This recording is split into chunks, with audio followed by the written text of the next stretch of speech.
and welcome to another episode of Success Starts Within.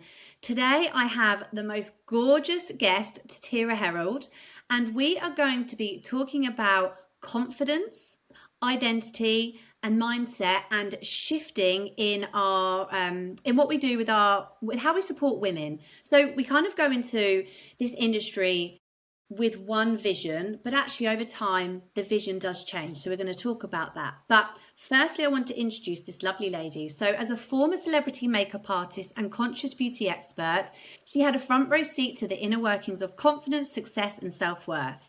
Tahira now works with successful women to overcome the hidden patterns that lead to overthinking, overgiving and overdoing, and to stop sacrificing themselves for success because, and I completely agree with this, the world needs more powerful women who are rested and regulated. So welcome, Tahira. Thank you so much for having me. I'm so excited to be here on a sunny day. Yes, finally. We were just saying before we got on the call, it's like we've got some sunshine. It just makes you feel so good, doesn't it, when the sun's shining, and like anything is possible when the sun is out. Absolutely. And I always used to say for years and years when stories first came out on Instagram, I always used to feel bad, like when it was sunny here, but rainy or snowy somewhere else. I'd be like, if it's not sunny where you are, then find the sunshine in your heart. Because, we know about that solar power. I love that. And you're right. It's again, that kind of highlights, like, don't look for something external to make you happy. Go within to find it. Yep, absolutely. So let's talk about confidence, because firstly, I just want you to kind Yeah. of tell me about your ethos, because I know you've repositioned. I mean, you've always been into confidence anyway, but what does confidence look like to your ideal client and your community, and how does that show up in their lives? Well, confidence is really, really nuanced. So we've all been fed several lies about confidence and what it is and what it isn't. So I'll start by kind of busting a couple of myths here. So confidence to me is much deeper than this surface level being able to do something. It really fundamentally sits on what I call, it's like a triumvirate of self-trust, self-acceptance, and self-love. And so speak to, and have been myself, really confident speaking to people. I'm an extrovert, I'm outgoing, confident in the skill of being a makeup artist, confident in this, that, and the other thing. And yet I see and meet and speak to so many women, like, you see the shadow behind their eyes. There is another piece there. And I've really been kind of honing this, studying this, thinking about this more over the past 6 to 8 months. And it really comes down to this, exactly as you just said about external pieces. We have been taught, trained, conditioned to look externally for that validation that I'm okay, I feel good. And sometimes we forget that we have this intrinsic value to bring to the world. And so when we come back to ourselves, you can be super confident and super successful, and yet still on the inside, in the quiet of your lonely room, feel like you're crumbling inside, feel like you're faking it. And this goes beyond what people are calling imposter syndrome. I think this really lies more in a self-worth problem. And also, I don't know if you or your community, if you've ever heard this, but the idea of new levels, new devils. Like every time you ascend to a different level of challenge, you will be probably faced with some old patterning, or maybe some old wounds that might, like, to me, like, we're never fully healed, right? Like, there's always going to be a piece there. The ego mind wants to survive, so it's always going to find a sneaky little way. But I find that midlife, post sort of after 40, definitely, but definitely after like 44, once those, that oxytocin has dropped in your system, you're doing all the hormonal things.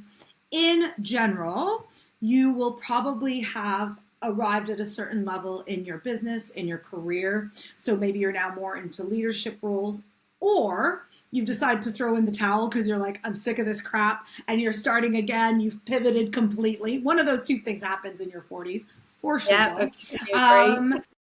If you have children, they're growing up, so they need you in a completely different way than they did when they were babies. And in a way need you less, but as we were saying before, in another way need you more. If your parents are still around, they're getting older, there are demands coming there from that side. So you're sort of having this massive shift and massive change, and you can be very competent and also confident in being a leader, in maybe the skill or the art or the job or the thing that you do, even as a mother, as a parent. And yet, these pieces almost start to reveal themselves at this point because of all these changes. Yeah. And there's sometimes this secret feeling like I should have this sorted by now. Or I did the therapy on this. I thought I worked on this years ago. Or I go to the gym, I work out, I eat well, I sleep well. And why do I still feel about all this stuff that I had dreamed of? And Mm-hmm. so confidence to me at this stage is really about anchoring into who you've always been. There is a piece of you that took on all these roles and responsibilities, looking outwards for that validation, being like, oh, if I do this, then I'm okay. You know, exactly as you say, the identity piece. When I am this, then I can get to be happy. And sometimes you get to the top of the hill and you take a look around and go, the view's great, but I feel like crap. Yeah. And That happens. that's it does, doesn't it? And so it's just revisiting who you've always been, uncovering what's no longer serving you, Yeah. looking to those patterns of thinking, of feeling, of behaving that perpetuate a cycle of lack of self-worth, which you would probably never say to. You wouldn't go to your girlfriends being like, I have a real lack of self-worth. It might not show up in those words, but it shows up in when you ask me what it looks like, it shows up in like you're triple checking your team's work, even though you fully trust your team. You're triple checking your own work. You're revisiting an email or a text message that you sent last week because you're like, oh, maybe I should have sent it different. What did I say? It could have been different. And not from the point of view like, oh, I want to improve on this, I'm beating myself up because I did it wrong point of view. Yes. Self-worth is one of the biggest things that I think women have to deal with. And it starts with all of the, as you've rightly said, all of these different roles that we've taken on. I agree. Like at 40, well, it was around 38 for me. I was like, gosh, I'm a completely different person now. I want to change who I am. And I wanted to throw the old rule book out and be like, actually, I'm going to create this person. But I didn't have the self-worth or the self-belief to do all of the things that I consciously wanted to do. And it was going through self-development, which is what got me there. And I'm finding with a lot of my clients, they're experiencing the same. It's like it goes down, everything roots down to self-worth. And you can say to someone, you know, I want to be more confident in this, but actually, what does that word really mean? It's like, actually, we need to go and find that worthiness in ourselves before we are able to do whatever we want to do, whatever, you know, and whatever we want to achieve. Yeah, and I think it's really subtle and nuanced. And it was actually really interesting because I did a post the other day with Emma Greed's interview with Oprah, and I've just started her book. I haven't gotten through it. But I think one thing, because she says, you know, we need more powerful women, we need more women in positions of power, which I agree with completely. And that's why I've added that piece, who are regulated. And, you know, I haven't read the book, so I don't know her full story, and I haven't like followed the nuances of it. I don't know if she ever did struggle with self-worth, because some people don't. I had this conversation the other day. Some people don't have that. They're just like, I don't care if I don't feel worthy, I'm going for it anyways. But that's not true for everyone. And it's that idea that when I go out and do something and follow my heart and have my mission, and I want to have this impact, I want to make this change or do whatever it is I want to do, that I'm going to follow through with those steps because I trust that no matter what happens, like I'm not attaching to the outcome. I'm not doing this in order to whatever. It's about who I become on the way to achieving that. And so sometimes for some women, exactly as you said, you'll have this conscious idea of I want to do X, Y, Z, and yet it's 3 years later and you're still cleaning the kitchen cupboards instead of signing up for the course that would get you there. So, Yeah. you know what I mean? It's that maybe it looks like procrastination. Maybe it looks like self-doubt. Maybe it looks like it's very nuanced for different people. And then on the side of that is this permission slip to design your life the way you want to and have that kind of valuing of your desire to say, no, actually, I don't want to live I don't know, if, like, for example, if you left your corporate job or whatever it was, like, I don't want to work as part of a corporate machine. I want to be more creative, or I want to have I want a business where I can really closely interact with someone. That permission to do that can be a big deal in a certain way. Yeah, definitely. And you're so right. Like self-worth manifests in ways that people don't even realize. You don't say, I've got lack of self-worth. It is that procrastination. It's like, why can I not get the ideas from my notebook into fruition? Like, what is stopping me? Even though I know these ideas are going to make me money, why can't I make them happen?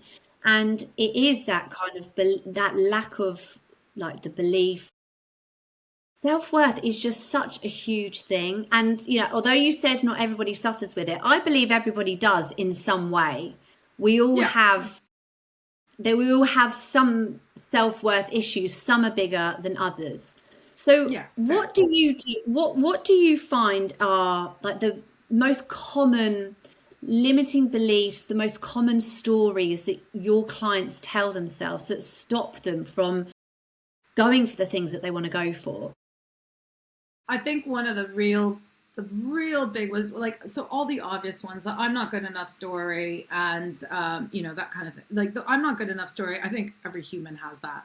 I'm starting to think it's not just a limiting belief. It's like, barring a few people who currently are in power making a mess of things, everybody has that. But there's a really a nuanced version of that, which is the who am I to? And I think this is something like, who am I to tell other people what to do? Who am I to shake up the system? Who am I to be a leader? Who am I to start a business? Who am I to try to access this next level of leadership, or that promotion, or create something brand new on the market? I think that question, who am I to, sits in the recesses of your heart and your mind, and is always like, well, she's the side cousin of the I'm not good enough problem. Yeah. She's the sort of like little like thing in the pocket in the corner where you might be taking that action on the surface level, because this is something, again, I see a lot. Actual women doing the things, like maybe they are starting their own business. Maybe I've worked with people who are adding sidearms, for example, or arms to their business in expertise that maybe they didn't have before. Working with women who have just had a promotion, and although they're ridiculously qualified, suddenly feel very shrunken and very small for whatever reason that comes up in that moment. And it's always, well, who am I to lead that meeting? I just started here. Who am I to try to bring this product to market? It's an idea. It's a really good idea, but there's 1,000 other people doing it. You know what I mean? And no one says that about a book. No, of course, there's billions of books out there, but so I think the who am I to limiting belief, or kind of repetitive pattern, that's certainly one that leads to procrastination, I think, in my experience, or deflecting. Or you play the game, look, I'm always very transparent. Like, this is something that I've done. You're like, oh, I want to do this, but I'm going to be satisfied with just this little piece, because this is the safe bit where I'm not going to get rejected, or I know that I'll get there, and then I can prove to myself that I can.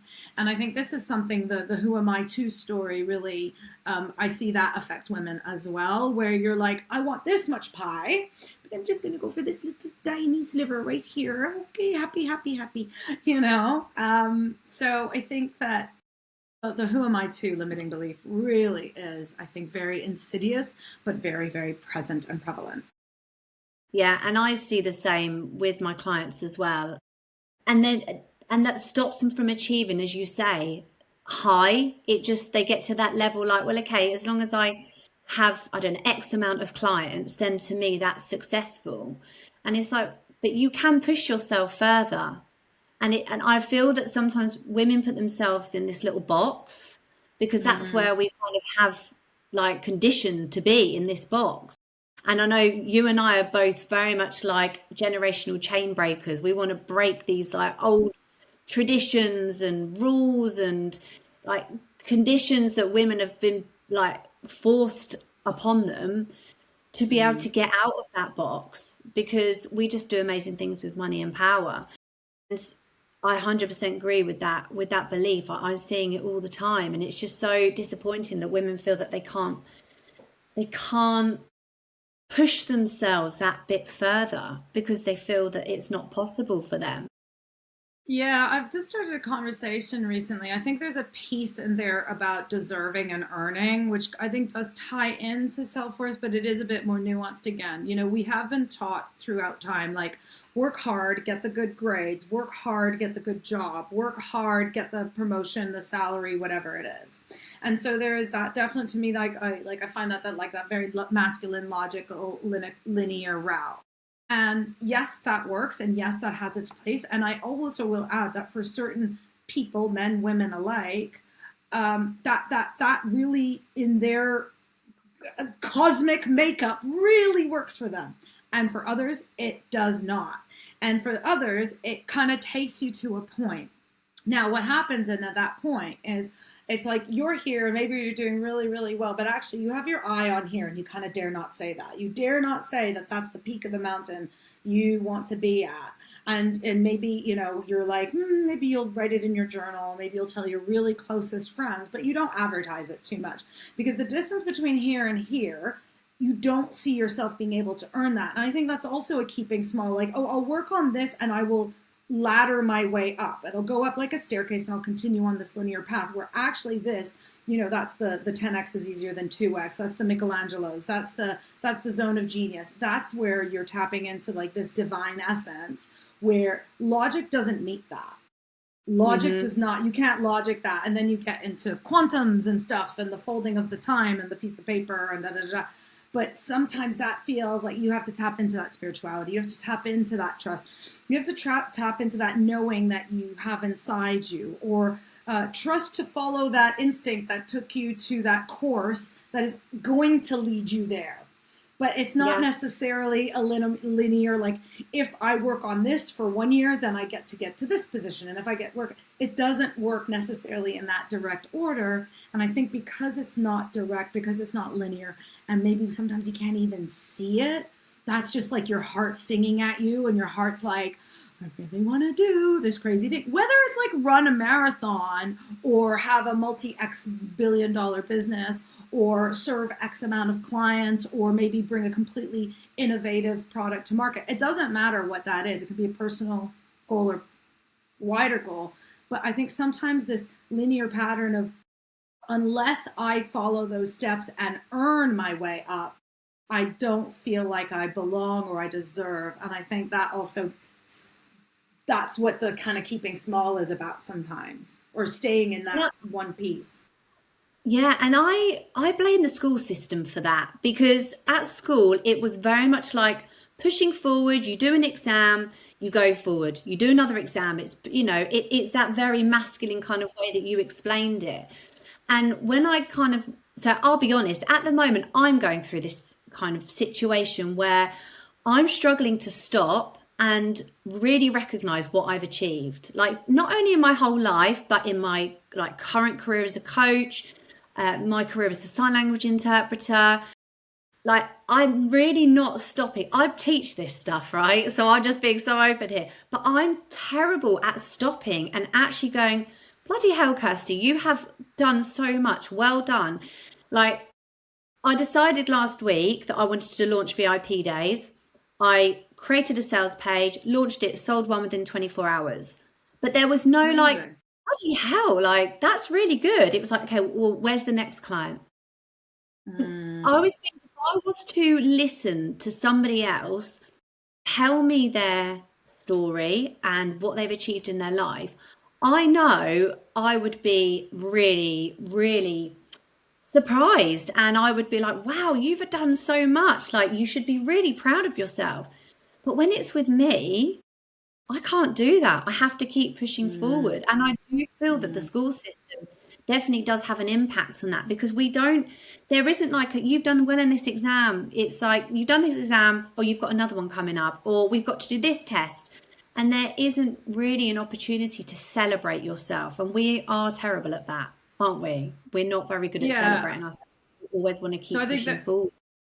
Yeah, I think there's two pieces. I think the achievement part is definitely part of the school system, and there's definitely that sort of like achievement without celebration, exactly as you say. But I also then think it's a pattern of like literally denying your own glory. I think it's very uncomfortable sometimes to sit in that acceptance of that greatness. I think that feels really uncomfortable because where that's one of the patterns of like I'm going to just find a way to continue to dislike myself and constantly look to the next thing and say that that wasn't enough. That to me is just like a pattern, and then it's Yeah. about the pattern interrupt and the celebration. And I think this also this dances a little bit with hunger and drive in a way, and which I think is important, especially if you're running your own business, especially if you're a self-starter, especially if you want to see change in the world or if you want to make changes. You do actually have to have that intrinsic motivation to keep going when things are quiet, when things are good. But that piece around, oh, that little piece of success is not enough. It feels like a failure, feels like a flop because I had set myself the target of, I don't know, 5 sales within 24 hours and I made one or whatever that might be. It's just the pushing forward is about distracting from the pain around what we feel the gap is, right? And then the gap in the gain, the authors talk about this a lot, which is that focus on the gap, the focus on what's wrong instead of the looking back of how far you've come. I have an exercise that I'll always give my clients a little lovely worksheet. I love a worksheet. But I actually fell off my own practice of it and re-put it. I did it again last night for the first time in weeks. And it's basically three wins from each day and three things I'm appreciating each day. And I give this to my clients as well. And it's just to remember to stay in that gain. And part of it can be, I meditated. I did my 2-minute meditation, or I didn't get mad at myself. My win is I didn't get mad at myself when XYZ happened. And it's these little moments of celebration because it also is about celebrating all those little moments, the steps along the way to achieving that maybe in a year or two or even 6 months from now, you may put out an offer that sells out in 24 hours Yeah. at that maximum capacity. But to get you there, sometimes there will be a path of earning, a path of learning, a path of understanding things like whatever it is, marketing, messaging, whatever it is, that if you celebrate now, that celebration later will be even sweeter rather than keep looking ahead. Like it's really good to have your eye on the horizon, but both horizons, the one in front and the one behind, so that you're not always in this constant state of striving and chasing. I think Yeah. this is where we get a lot of this proving energy from, that I talk about a lot, where you're always trying to prove yourself, like, oh, when I get those several sales in 24 hours, then I will be successful.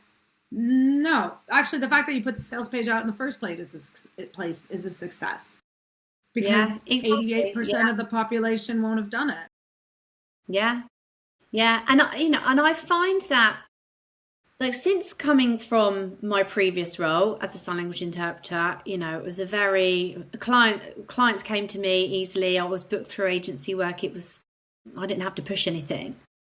But now coming into this world where it's like I'm in the spotlight and I have to put myself out there. And I know some other clients have been saying this as well. And I have these conversations with women all the time. It's like putting yourself out there highlights so many of your insecurities and your like limiting beliefs, etc. So it's working on the identity of the person that you need to become.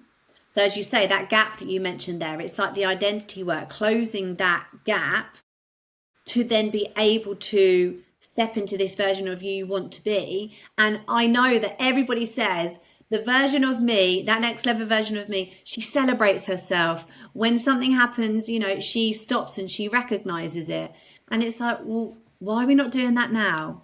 And even as an identity coach, sometimes I forget that. I'm like, I've got to keep going. But it is just thinking like, what would that next level version of you do? Well, she would celebrate herself, because you're worthy of celebrating, because like you say, it's not just getting that one sale, it's all the work that's led up to that has got you that sale. So stop and look back and say well done, as well as, like you say, having that bigger goal on the horizon and just believing that what you're doing is working, because it is working. Worked for me. I'm making a sale. I've got clients that are making, really good income at the moment. And yeah, just appreciating the work that you do and recognizing yourself. And I say as well to my clients, like, working with your inner child is one of the best things that you could do for yourself when you are on this journey, because it is that younger version of you that is trying to kind of pull you back. It's the one that is scared. And if you work with her, you want her to come alongside you. And when you do have her alongside you, that's when you are able to achieve bigger and better things, because she's there right by your side. Do you do inner child work, or do you teach that as well? Yeah, I think I do it in like similar but different ways. They're via tapping. We talk about inner child, and sometimes we'll like kind of go down that route to either heal or find a moment that feels activated in whatever is happening with the person. I also talk about it more kind of more a little bit more from like almost like a IFS, internal family systems point of view, like not necessarily all, it's always not always a child at that age, sometimes it's a teenager, sometimes it's like 20-year-old, but basically versions of yourself that were created as a protective mechanism to save the pain from whatever was going on that felt too great at that point. But then also there's the memory that's locked in the body in a completely different way than it would as an adult. You've processed that information differently. But a couple of things that you said, one thing that you said about when you were in employment, when you were working as a sign language interpreter, people were coming to you, and then now being in business, and then highlighting it not only highlights your insecurities, but one of the things, it is that real difference between being a freelancer and a business owner, where you're out there creating your own clients, you're creating your own opportunities, and it puts yourself in a spotlight. But you have to be the most you have ever had to be, because you have to show the most you, and that's really vulnerable. And I painted some of the most famous faces in the world for over 25 years, and I can tell you two things. One, my gift was making them feel so good as themselves, because it's one thing to go out and perform and be a character and act and play a role in a TV show, in a movie, and so on. But to do red carpet and press junket, those were my zones of genius, because it's very vulnerable when there's cameras on you, people are asking questions, especially if you're, for my female clients, we all knew that the next day the papers were going to have their faces all over it, their bodies all over it, commenting, it's not on. And so to put yourself out there as yourself is very open. It's very vulnerable. And so there's a piece there that I like to kind of talk about, where it's okay to have, Sherelle J talks about this. There's a tiny piece of a performer there where you can also allow that little bit of remote, that little bit of distance, that almost there's like a version of you, of Kirsty, who's with her family, who's with mom, who's at home, who's with her girlfriends on a Thursday evening having, tea and having a chat, versus the business owner who is at the front of the room, really coaching people, helping people, selling her product, selling her service. It's okay to have those several identities in one human being. And sometimes it can be helpful, especially at the beginning of the journey, or especially for people who maybe aren't so confident with public speaking, who maybe feel a bit like, I totally get the ick of feeling like you're selling yourself, especially for British people. You guys don't like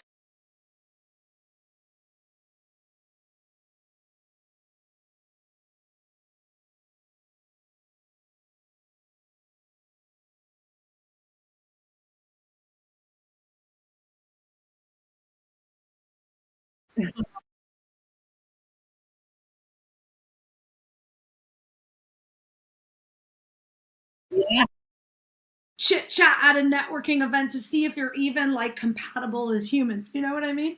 So I Cool. get the ick and I relate to it so much. So if it's helpful to be like, okay, I have this identity, and that's where we work sometimes with like, it's like a confidence prop. Maybe it's the red lipstick. Maybe it's a blazer. Maybe it's like, okay, when I put these shoes on, I am this person who's going out to do that presentation. So even if you don't run your own business, for example, if you're in leadership and you have presentations to do, team meetings to run, and it always feels a bit like, maybe it's about finding those props that help you adopt that identity, even if it's temporary, so that you still feel at home with yourself as that person, as well as when you're at home with your family, with your loved ones, on a podcast. Yeah. So I used to put a pair of high heels on whenever I was on a call, way back when I started this journey, because like you say, that was my confidence prop. I was there in my like workout trousers, a nice top and high heels, but that just changed my posture immediately and kind of just like put these vibes of confidence through my body. And I always felt that I dealt with certain calls differently when I had my heels on compared to when I just sat there with my slippers on. So these kind of little tools really do help. But we're kind of getting to the end. I don't want to overrun and take up too much of your time, but That's I've okay. loved talking to you. Could you tell everybody where can they find you? Hi. So right now I am on Instagram as Tahira Herold, my full name. You can also find me on LinkedIn as Tahira Herold. I'm also the founder of the Radiate Room. So keep your eye out for more events and stuff coming out of the Radiate Room. So both of those are on Instagram at Tahira Herold and at the Radiate Room. And I don't know, we haven't even had a chance to tap on tapping, but tap on tapping, touch on tapping. The tapping is one of my favorite modalities for quick healing. So if anybody wants to try out tapping, I have a really great heart confidence activation tapping little video that you can have. So you can either just reach out to me directly, or if you go to the Radiate Room, you'll see it right there. You can just sign up and download it, and then just do that as you need. Every time you need a boost, maybe you've got an event coming up, or just to feel more confident, better in your body, more connected to yourself, that's what that's there for. Amazing. Well, go and follow Tahira, and thank you so much for coming chatting with me today. And thank you I so much love for listening. it. Thank you. And I will speak to you soon. Bye. Thank you. Thanks for having me.